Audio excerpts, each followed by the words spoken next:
Welcome back to the channel. We're back on our Avatar Commander deck profile. Today with Sokka, Tenacious Tactician. For one, a blue, a red, and a white, you get 3/3 with Menace and Prowess. Other allies you control have Menace and Prowess, and whenever you cast a non-creature spell, create a 1/1 white ally creature token. So we have plenty of non-creature spells in this deck to really make the most of that prowess, trying to storm off all in one turn so that we could get a bunch of powerful allies to swing in on our opponent and win the game with. Hopefully, our opponents won't be running token decks. That tends to be like the worst part about this deck is that they can mostly be blocked by just tokens. We do have a couple ways to give them trample, not necessarily like a lot of ways. We have a bunch of other allies in here other than just the ally tokens as well to really make the most out of Sokka's abilities with as well. But that's the general overview of the deck. Let's get into it card by card. Starting us off, we have an Arcane Signet for that mana. Banner of Kinship. In order to really buff up our allies, we're going to be trying to create a whole bunch of ally tokens with Sokka. We're going to be creating a whole bunch of allies just by casting ally creature spells. So getting those fellowship counters onto Banner of Kinship helps create that many more powerful allies. Idol of Oblivion for a little bit of draw power when we create a treasure token, whenever we create a token. Just by casting this while we control Sokka, that gets this token because it's a non-creature spell, not just instant sorceries. So, we like to see it. Lightning Grease to make sure our allies can attack the turn they come in. This way we can make the most out of Sokka's ability with that as well. And, yeah.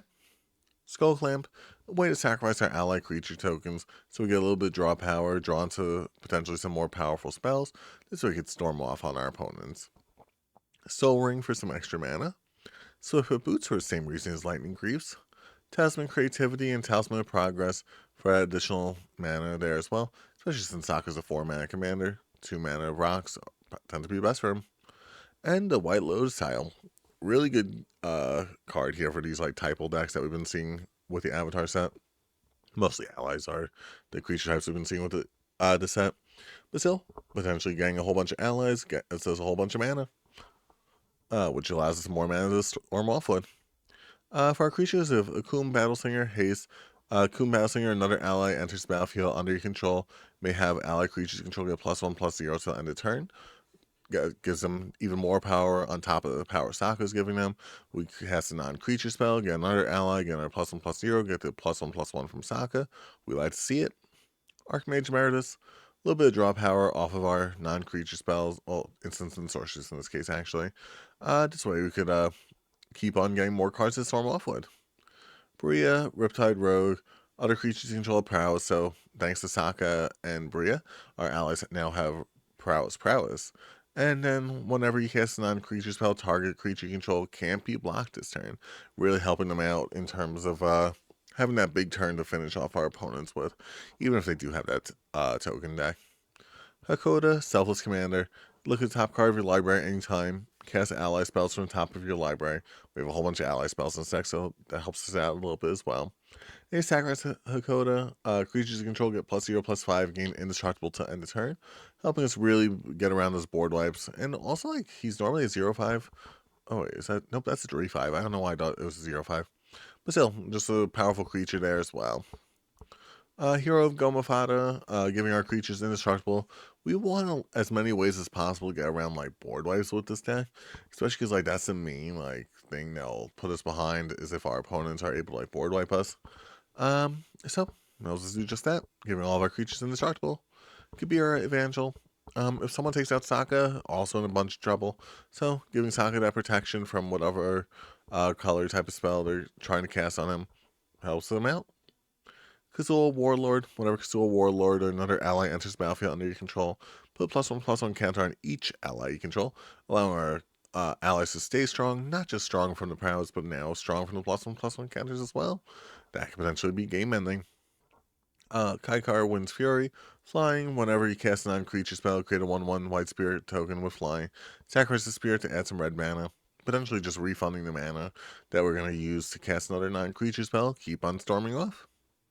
Lantern Scout. Whenever Lantern Scout or ally enters battlefield under your control, creatures you control gain lifelink. We potentially have a lot of powerful creatures on the board, especially if we have the prowess on them. So giving them lifelink helps them out even more.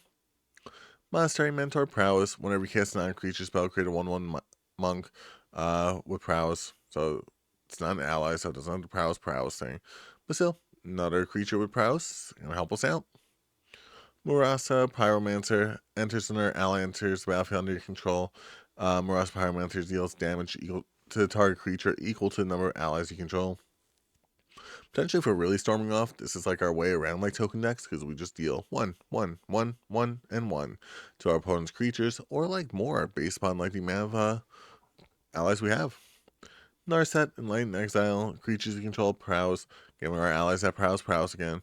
When Narset the Enlightened Exile attacks, exile target non-creature, non-land permanent with mana value less than Narset's power from a graveyard. Copy it, make cast a copy without paying its mana cost. Give us another non-creature spell cast, giving us that much more for our storm count. Resolute Blade Master. Whenever Resolute Blade Master, another ally enters the battlefield under your control, creatures you control gain double strike till end of turn. We don't get double strike. Unfortunately, double strike's just double strike. But still, give our creatures double strike, helps us deal that much more damage, helps us have that big turn to win. Roaming Drone, in order to double up our allies' abilities. We like our ally abilities, may as well double them up.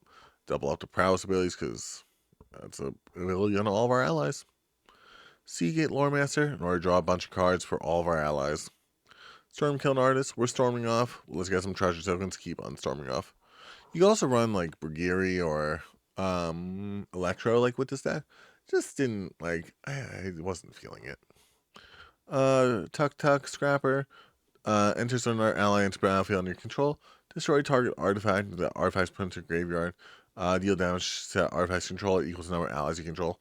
Potentially game ending if your opponent's playing like an equipment deck with this one. Veyron, Voice of Duality. No way, double up our abilities of double up our abilities.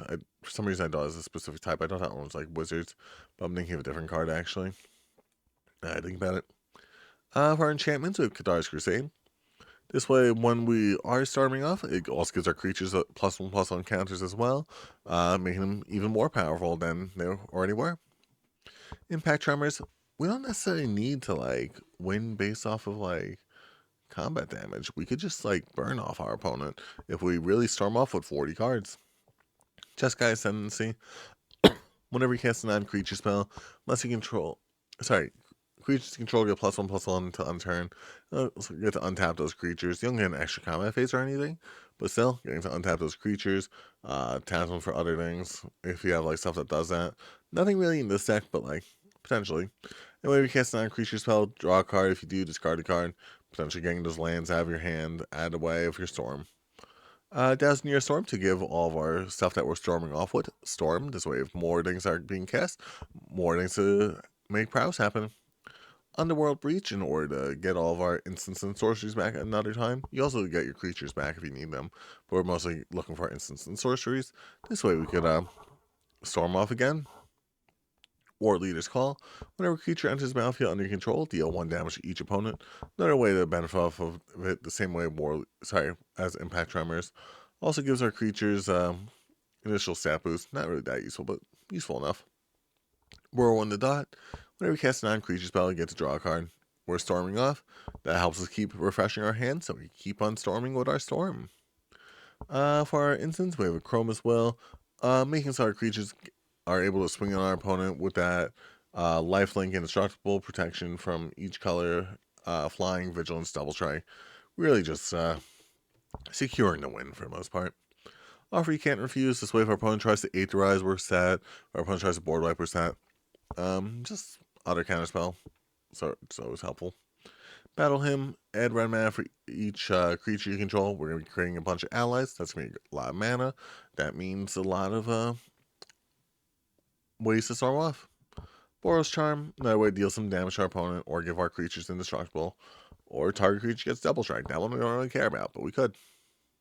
Brainstorm, way to refresh our hand and decide what we want. Or keep on storming off. Guess Warp for a good removal spell. Another thing to add to the storm count. Consider a little bit of draw power just refreshes itself, allowing you to surveil, putting that land into the graveyard. Like I said, refreshing itself, giving it more for a storm count. Counterspell for a counterspell. Deflecting spots so our opponents can't target Sokka with their spells, and we could redirect it elsewhere. Expedite, Or give our creature haste and getting us to draw his cards.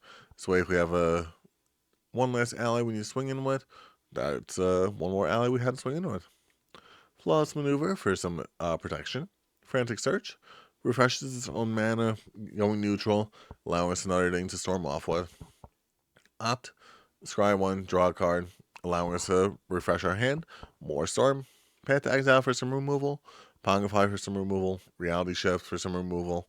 Snap refreshes itself with the mana, untapping those lands. Potentially more if you have the bounce lands as well. Source of Plashes for some removal. And Teferi's Protection for that protection. I don't think really anything special in terms of land with this one. Ral, Crackling Wit. We could potentially get his -10 with this one, especially if we're able to storm off before we storm off, like for his emblem. Because his emblem gives all of our spells storm. Like, you guys have one term of storm before you, like, storm. So, like, it helps us out. Blasphemous Act for a board wipe. Crash Drew, in order to give our creatures trample. Also, like, it's a 1 mana draw card. Like, it refreshes itself. But giving our creatures trample with that prowess is super helpful. Distant Melody, a lot of draw power based upon the number of creatures we control. With how many allies we have, that's going to be a lot of draw power. Gamble, in order to gamble out potentially another game changer. Jessica's Will, in order to, have a lot more mana to storm off with, more cards to storm off with. Mystic's Mastery, may as well really just have our storm turn. If we're going to have a storm turn, this is the storm turn. Because it exiles all of our instants and sorceries from our graveyard. We just got them another time. Ponder, another way to refresh our hands, same thing with Brainstorm. Raise the Palisade in order to Cyclonic Rift without running Cyclonic Rift. Strike it Rich, refreshes itself with mana, getting you that treasure token. And Windfall, in order to refresh your hand for a new storm to go off. But that's the deck there. I just like Sokka as a character with this set. He's had 2 good cards so far. I like to see it. One of them is Sokka and Suki, but like still. But that's the deck there. Hope you guys enjoyed the video. If you guys want to see more like this, make sure to like, comment, subscribe, stay tuned. Thanks so much for watching. I hope you have a great day.